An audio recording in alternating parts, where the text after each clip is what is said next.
नमस्कार दोस्तों, आज सेकंड पाली में जो मैथमेटिक्स का एग्ज़ाम हुआ है उसका मैं सेक्शन जो है कोड है वो आई है उसका सॉल्यूशन करवाने जा रहा हूं।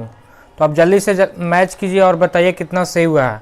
पहला जो क्वेश्चन है वो कह रहा है कि दी गई आकृति BOC वृत्त का व्यास है। ये BOC क्या है? वृत्त का व्यास है। AB बराबर AC है तो ABC का मान पूछ रहा है। तो जानते हैं कि अर्धवृत्त का कोण क्या होता है? समकोण होता है। तो 90 हो जाएगा। तो ये दोनों आपस में क्या है? बराबर हैं। तो ये कितना कितना हो जाएगा? 45 यानी पहला का क्या आंसर हो जाएगा? सी। दूसरा कह रहा है, दूसरा क्वेश्चन है कि यदि D एक वृत्त का व्यास हो तो उसका क्षेत्रफल क्या हो? तो पाई डी स्क्वायर बाई क्या हो जाएगा? 4, यानी दूसरा का D। बात करें क्वेश्चन नंबर 3 का, कह रहा कि यदि ABC में बिंदु D और E क्रमशः भुजाएं AB और AC पर इस प्रकार है कि D पैरेलल है किसका? BC का, और ये रिलेशन दिया हुआ है तो पूछ रहा है कि EC का। तो EC का जो मान हो जाएगा वो कितना हो जाएगा? 18, यानी तीसरा का B। बात करें 4 नंबर क्वेश्चन का, 4 कह रहा है कि R त्रिज्या वाले गोलाकार आयतन क्या होगा? तो गोलाकार आयतन का फॉर्मूला आप जानते होंगे, 4/3 पाई R क्या होता है? Q होता है।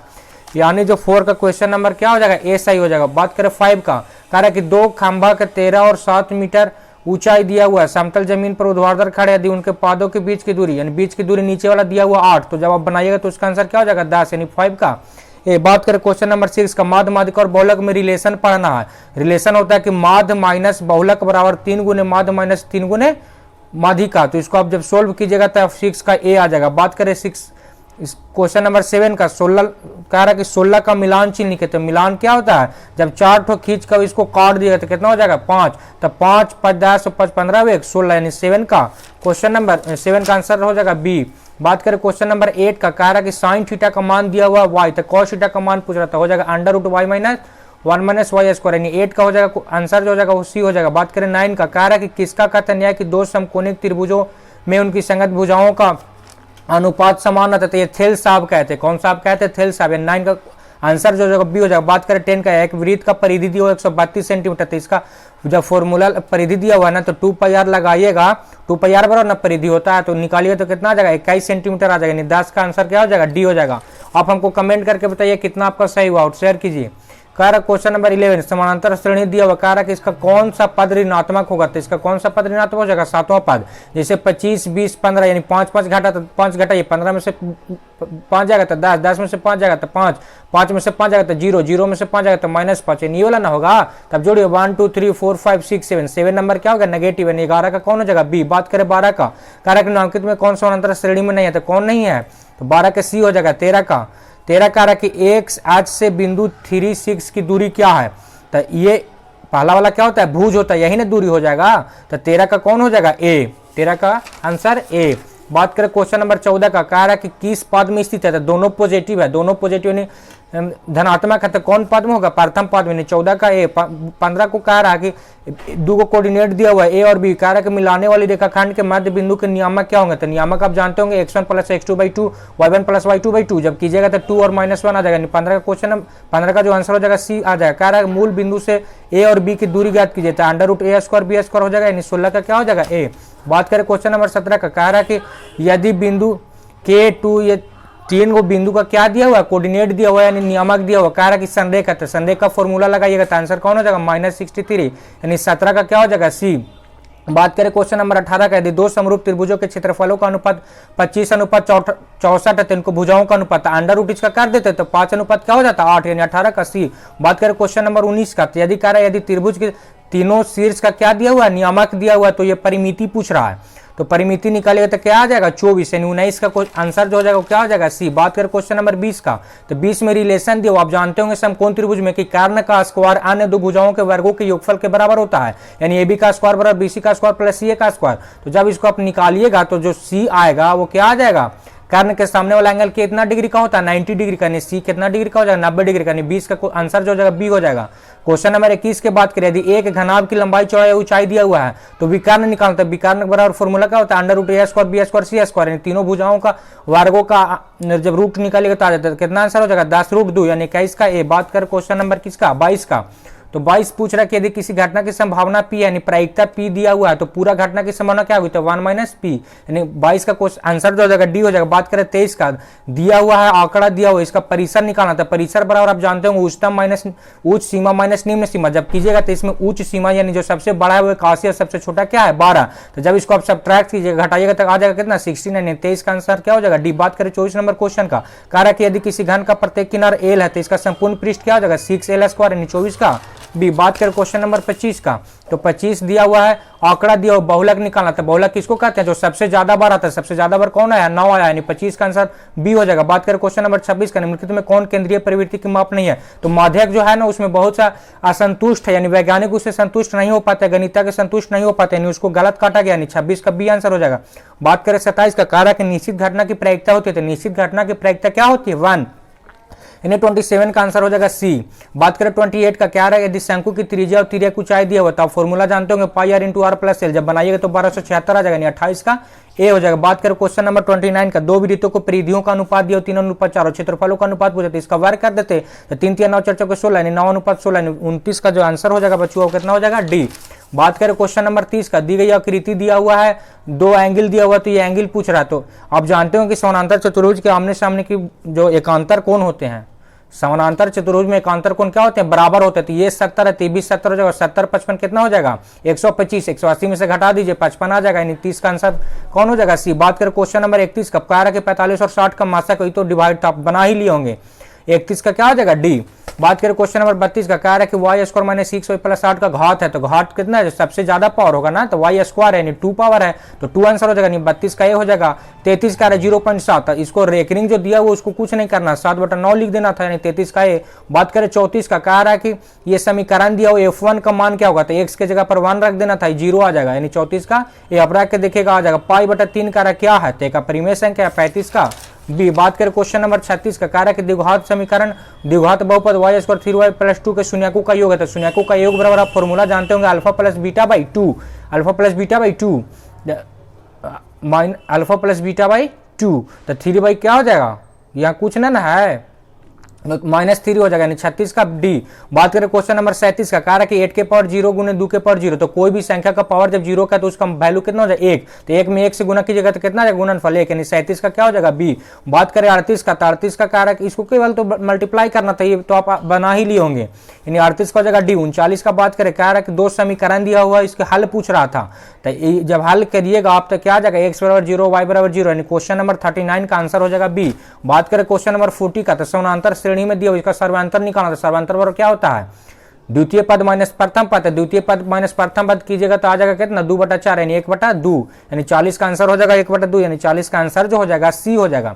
बात करें क्वेश्चन नंबर 41 का, तो यदि P डिग्री क्या दिया हुआ एंगल जो दिया हुआ P डिग्री दिया त्रिज्या r है, तो वृत्तखंड का क्षेत्रफल क्या होता है पाई आर स्क्वायर थीटा/360 डिग्री, थीटा का मान कितना दिया P, तो पाई आर स्क्वायर P/360 डिग्री, यानी आंसर क्या हो जाएगा बी 41 का बी। बात करें क्वेश्चन नंबर 42 का, 42 कह रहा है ना कि किसी त्रिभुज के दो कोनों का योग तीसरे कोण के बराबर है, दो कोनों का योग तीसरे कोण के बराबर, तो ये कंडीशन कब होगा 45 45 90 90 90 120, यानी 42 का आंसर हो जाएगा ए हो जाएगा। बात करें 43 का, तो 43 का क्या होता है दो को पैरेलल भुजा दिया हो LM parallel F G, LM जो पैरेलल ये पैरेलल है इसका एफ जी का, तो क्या हो जाएगा इतना बटा इतना जानते होंगे AB/BC, यह फॉर्मूला जानते हैं ना, तो हो जाएगा इसको अगर x मान लेते तो x/7.2 बराबर 1.8/4 5.5, तो 18 3 54 और 3 24 72 यानी 2.4, यानी 43 का जो आंसर हो जाएगा वो कितना आ जाएगा बी। बात करें क्वेश्चन नंबर 44 का, तो क्वेश्चन नंबर 44 कह रहा है कि यदि O केंद्र वाले वृत्त में TA TB दो स्पर्श रेखाएं हैं, तो आप जानते होंगे क्या स्पर्श रेखाएं क्या होती है बराबर होती है, आपस में बराबर होती है। अब एक कोण दे लिया 70, स्पर्श कोण देखिए ये हो गया कितना 70, तो ये और यहाँ वाला भुजा दोनों का एंगल का एडिशन कितना तो 180 डिग्री, तो ये 70 है, 180 में से 70 जगह तो कितना बचेगा 110, यानी 44 का होगा बी। बात करें क्वेश्चन नंबर 45 का, यदि किसी वृत्त के व्यास के दोनों सिरों से खींची गई स्पर्श रेखा हमेशा होती है तो क्या हो जाएगा लंबवत हो जाएगा, क्या होता है लंबवत। ये सब छोटी छोटी बातें थी। 45 का भी बहुत इजी क्वेश्चन पूछा गया, मुझे आशा है कि आपका सब सही हुआ होगा, कमेंट करके बताइएगा जरूर कितना सही हुआ।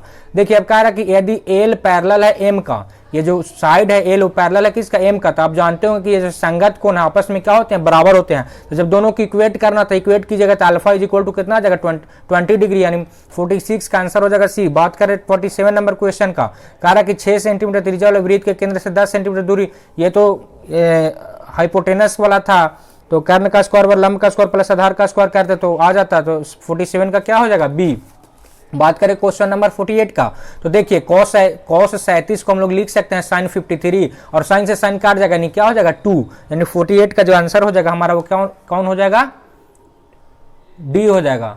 अब बात करते हैं आगे 49 का, तो 49 का दी गई आकृति में दो वृत्त एक दूसरे को बिंदु एस पर स्पर्श करते, यदि पी आर बराबर 4.5 सेंटीमीटर तो पी क्यू का मान, तो देखिए ये दोनों आपस में क्या हो जाएंगे, यहाँ और यहाँ ये दोनों आपस में बराबर हो जाएंगे। आधा का मान दे ले तो पूरा का मान पूरे 2 से गुना कर देना था, 9, बहुत इजी क्वेश्चन था, यानी 49 का आंसर जो हो जाएगा बी हो जाएगा। बात करें क्वेश्चन नंबर किसका, 50 का, तो 50 है निम्नलिखित में कौन सेक 60 के बराबर होता है, सेक 60 किसके बराबर हो जाएगा, कोसेक 30 का, यानी 50 का आंसर जो हो जाएगा वो ए हो जाएगा। अब एक कॉमन कर कि 144 का भाज्य गुणनखंड में 2 का घातांक क्या था, 2 से भागा बार दे के देख लेना था कितना बार 2 से कटता था, 4 बार कटता है, यानी घात कितना हो जाएगा 4 है, यानी 51 का आंसर हो जाएगा सी। कारण निम्नलिखित में कौन अपरिमेय, आप परिमेय और अपरिमेय तो आप जानते ही होंगे, यानी 52 का हो जाएगा ए, जो रूट में रहेगा वो आंसर होगा। अब कहिएगा कि ए भी तो रूट में है सर, तो 100 का वर्गमूल आप जानते ना है कि 10 होता है, 4 का वर्गमूल क्या होता है 2, 16 का 4, 25 का 5, यानी सब का वर्गमूल निकाल जाए, रूट 17 का वर्गमूल निकलेगा नहीं निकलेगा, यानी इसका मतलब क्या है कि एक अपरिमेय संख्या। बात करें क्वेश्चन नंबर 53 का, कारक निम्नलिखित में से कौन सा अभाज्य संख्या था, अभाज्य संख्या किसको कटे, जो कोई से ना कटे, तो कोई से ना कटे, 91 तो काट जाएगा, 7 और 13 से 213 भी काट जाएगा, कि इसका एडिशन कितना 3 1 4 और 2 6, यानी 3 से ही काट जाएगा, 5 1 6 भी 3 से काट जाएगा, 4 1 5 कोई से काटेगा नहीं काटेगा, यानी 53 का आंसर जो हो जाएगा कौन हो जाएगा सी। बात करें क्वेश्चन नंबर 54 का, कह रहा है 2 लगातार संख्याओं का मासा है, तो मैं आपको बता दूं कि 2 लगातार संख्याओं का मासा क्या होता है 1 होता है, यानी 54 का क्या हो जाएगा आंसर डी। बात करें 55 का, निम्नलिखित में कौन परिमेय संख्या है, तो देखिए 144 रूट में है, लेकिन 144 का वर्गमूल जानते ना है 12, तो 1/12 क्या हो गया परिमेय संख्या हो गया, यानी 55 का ये आंसर हो जाएगा। बात करें क्वेश्चन नंबर 56 का, कार्य किसी पूर्णांक पी के लिए प्रत्येक सम पूर्णांकों का रूप है, तो 2p कोई भी संख्या में 2 से गुना कर दीजिएगा तो क्या आ जाएगा सम संख्या आ जाएगा, जैसे 5 एक क्या है विषम संख्या, उसमें 2 से गुना करके तो देखिए तो 5 दूना 10, यानी क्या आ गया सम संख्या आ गया। कार्य कि निम्नलिखित में किसका दशमलव प्रसार अशांत है, तो अशांत किसका होगा, जिसका नीचे वाला में 2 5 और 7 आ जाए, तो देखिए 243 क्या 7 से डिविजिबल यानी अशांत हो जाएगा, यानी 57 का बी हो जाएगा। बात करें क्वेश्चन नंबर 58 का, बहुपद के शून्यकों का योग है, तो शून्यकों का योग बराबर क्या होता है माइनस बी बाई ए, तो minus B by A minus B, तो माइनस बी का मान कितना है -14 बटा में 5, तो माइनस प्लस यानी 14/5, यानी 58 का क्या हो जाएगा सी। बात करें क्वेश्चन नंबर 59 का, 59 का रहा कि एक अशून्य परिमेय और परिमेय संख्याओं का गुणनफल क्या होगा, तो परिमेय और अपरिमेय संख्याओं का गुणनफल हमेशा क्या होता है अपरिमेय होता है, 59 का क्या हो जाएगा बी। बात करें क्वेश्चन नंबर 60 का, कह रहा कि बहुपद x² - 11 के शून्य कहते हैं, x² - 11 बराबर शून्य मान लेना था, उधर जाके क्या हो जाएगा अंडर रूट हो जाएगा, अंडर रूट प्लस माइनस। ध्यान दीजिएगा 10th के बच्चा को ये समझ में नहीं आता, बहुत सा बेसिक है बचुआ, जैसे x² - 11 बराबर हम शून्य लिख दिए, अब देखिए इस साइड चेंज करेगा तो साइन चेंज करेगा, x 11 हो जाएगा। अब x जब ये स्क्वायर उधर रूट में जाएगा ना तो प्लस माइनस में जाता है, किस में जाता है प्लस माइनस में। ये बहुतों का गलत हुआ होगा, किसका किसका गलत हुआ कमेंट करके बताइएगा। तो एगो प्लस में हो जाएगा एगो माइनस में हो जाएगा, यानी आंसर कौन हो जाएगा 60 का डी।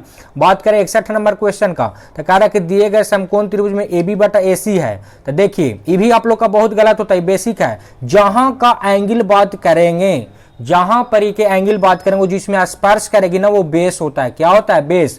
और बड़ा वाला भुजा तो जानते हो हाइपोटेनस, जो बच गया वो परपेंडिकुलर है, पूछ रहा है कि ये क्या होगा, तो बेस बाय हाइपोटेनस क्या होता है कॉस होता है, तो कॉस अल्फा हो जाएगा, यानी 61 का बी। बात करें क्वेश्चन नंबर किसका 62 का, किसका 62 का, कह रहा है कि यदि कोसेक थीटा बराबर बी बाई ए, तो सेक थीटा बराबर क्या होगा, तो एच बराबर बी दिला है, पी बराबर ए दिला है, तो बी बराबर निकल जाएगा under root H square minus P square, निकाल लीजिएगा, सेक थीटा बराबर आ जाएगा बी बटा under root B square minus A square, यानी 62 का ए आ जाएगा। 63 का बात करें, ये तो आप जानते ही होंगे, 10 के बच्चा जानता है 1 होता है, 63 का 1, यानी 63 का आंसर हो जाएगा बी। बात करें 64 का, कह रहा है कि cos 90 माइनस ए क्या होगा, तो cos 90 माइनस थीटा बराबर sin थीटा, यानी 64 का बी। बात करें क्वेश्चन नंबर 65 का, कह रहा है कि यदि a बराबर 35 डिग्री तो sin ए cos ए के, आप ऐसे भी जानते होंगे sin theta into cos theta बराबर 1, तो 65 का सी। क्वेश्चन नंबर 66 देखिए, 66 कह रहा है कि 3 थीटा बराबर 90 डिग्री था, थीटा बराबर कितना 30 डिग्री, कॉस 30 का मान √3/2, यानी 66 का आंसर हो जाएगा ए। बात करें क्वेश्चन नंबर किसका 67 का, कह रहा है कि यदि एक वृत्त का क्षेत्रफल 154 सेंटीमीटर स्क्वायर है, तो वृत्त के क्षेत्रफल जानते ना क्या होता है, पाई आर स्क्वायर बराबर 154, पाई का मान 22/7 रख के देखिए कितना आ जाएगा 22 आंसर आ जाएगा। बात करें क्वेश्चन नंबर किसका 68 का, 68 कह रहा है कि sec theta plus tan theta 1 - sin, देखिए यहाँ सोल्यूशन किए हैं, सेक थीटा बराबर क्या लिख सकते हैं 1/cos थीटा, और tan थीटा क्या लिख सकते हैं sin/cos, और cos एलसीएम हो जाएगा ना, तो 1 + sin 1 - sin, तो 1 + sin × 1 - sin हो जाएगा 1 - sin square theta, 1 - sin square theta क्या लिख सकते हैं cos square theta, cos square theta से एक cos थीटा काट जाएगा, तब बच जाएगा क्या cos थीटा, यानी 68 का हो जाएगा आंसर सी। बात करें क्वेश्चन नंबर 69 का, कह रहे यदि किसी स्तंभ की छाया की लंबाई उसकी 3 गुनी है, जब भी 3 गुनी रहे 30 डिग्री मारिए, यानी 69 का ए आंसर हो जाएगा। बात करें क्वेश्चन नंबर 70 का, कह रहा कि 9 tan r square alpha -9 sec square alpha, आप एक फॉर्मूला जानते होंगे sec square theta - tan square theta और 1, तो यहाँ -9 कॉमन ले लीजिएगा, तो sec square theta - tan square theta हो जाएगा, उसका वैल्यू 1, तो -9 × 1 तो कितना -9, यानी 70 का बी। 71 का बात करें, निम्नलिखित में से किस द्विघात बहुपद के शून्यकों का योग -4 तथा गुणनफल -5 है। देखो फॉर्मूला जानते होंगे x square minus alpha plus beta into x plus alpha beta, यहाँ लिखा हुआ भी है, अब गौर कीजिएगा, तो उस पर पुट कीजिएगा तो कौन आ जाएगा, यानी 71 का आंसर जो है कौन हो जाएगा डी हो जाएगा, 71 का आंसर डी। बात करें 72 का, यदि बहुपद एक्स स्क्वायर माइनस के एक्स प्लस 8 के शून्यकों का योग 6 हो तो के का मान होगा, तो शून्यकों का योग कितना 6, पुट करके देखिएगा -b/a, तो आ जाएगा कितना 6, यानी 72 का आंसर जो हो जाएगा वो डी हो जाएगा। बात करें 73 का, कह रहा है कि के किस मान के लिए समीकरण संपाती होंगे, तो संपाती क्या होगा a1/a2 बराबर b1/b2, इस पर पुट करिएगा तो के का मान कितना जाएगा 2, यानी 73 का ए। बात करें क्वेश्चन नंबर 74 का, कह रहा है कि शून्यक 4, 7 वाले द्विघात बहुपदों की संख्या होगी, तो देखिए ना शून्यक 2 को दिया होता है, हम कितनों बना देंगे समीकरण, यानी समीकरणों की संख्या क्या हो जाएगी अनगिनत, यानी 74 का आंसर क्या हो जाएगा डी। बात करें क्वेश्चन नंबर 75 का, निम्नलिखित में से किस समीकरण का मूल 2 है, तो समीकरण में जब 2 रखेंगे एक्स के जगह पर तो पूरा कितना आना चाहिए 0 आना चाहिए, देखिए डी में रखिएगा तो 0 आ जाएगा, यानी 75 का आंसर जो क्या हो जाएगा डी। बात करिएगा 76 का, 2, 4 में 2 रैखिक समीकरणों का आलेख प्रतिच्छेदी हो, जब भी समीकरण में आलेख क्या हो प्रतिच्छेदी हो तो उसका सिर्फ व सिर्फ क्या हल होता है, एक हल होता है, जिसको अद्वितीय भी कहते हैं। आप लोग को तो सिर्फ एक लिख दिया, यानी आसान भाषा में लिख दिया था, 76 का क्या हो जाएगा ए। बात करें 77 का, कह रहा है कि यदि समानांतर श्रेणी का सर्वांतर दिया हुआ है तो सर्वांतर से पुट कीजिएगा तो कितना जाएगा -8 हो जाएगा, यानी 77 का आंसर कौन हो जाएगा डी। बात करें क्वेश्चन नंबर 78 का, कह रहा है कि यदि समीकरण bx² + ax + c का मूल समान हो, मूल समान होता है तो फॉर्मूला क्या होता है -b/2, यानी रखिएगा तो -a/2 भी हो जाएगा, 78 का आंसर डी। 79 का समानांतर श्रेणी का 12वां पद पूछ रहा है, बनाइएगा तो हो जाएगा 38, यानी 79 का बी। 80 वाई एच का समीकरण है, तो वाई एच पर समीकरण क्या होता है x = 0। अब आगे बात करेंगे, कह रहा है कि द्विघात समीकरण x² - 15x + 50 का विव्युत्तर क्या, तो विव्युत्तर किसको कहते हैं डी, और डी बराबर क्या होता है b² - 4ac, और जब पुट करिएगा तो आ जाएगा, तो इसको करके देखिएगा तो b का मान कितना दिले 15, तो 15 225 -4 और a का मान 1 50। अब देखिए ना 50 को 225 में से 200 हो जाएगा तो कितना बच जाएगा 25, यानी 81 का हो जाएगा ए। 72 भी इधर आसान है, मुझे आशा है कि आप बना लियोगे, इधर का मैं सोल्यूशन नहीं करता हूँ, इधर क्वेश्चन बहुत आसान है। देखिए अब कोसेक स्क्वायर थीटा -1 है, तक फॉर्मूला आप जानते हैं ना, cosec square theta - cot square theta बराबर 1, तब -1 इधर आ जाएगा तो इधर क्या हो जाएगा कॉट स्क्वायर थीटा, यानी 85 का हो जाएगा बी। सेक 90 - थीटा बराबर कोसेक थीटा, ये सब बहुत आसान है। अब कह रहा है कि -12 और -18 का भुज है तो -12 हो जाएगा, ये सब आप बना लिए होंगे, ठीक है, मुझे तो हम छोड़ दे रहे इधर, आप बना लिए होंगे खुद, वो सोल्यूशन करवाएं, ठीक है। वीडियो पसंद आए तो लाइक कीजिए, शेयर कीजिए, कमेंट कीजिए, धन्यवाद।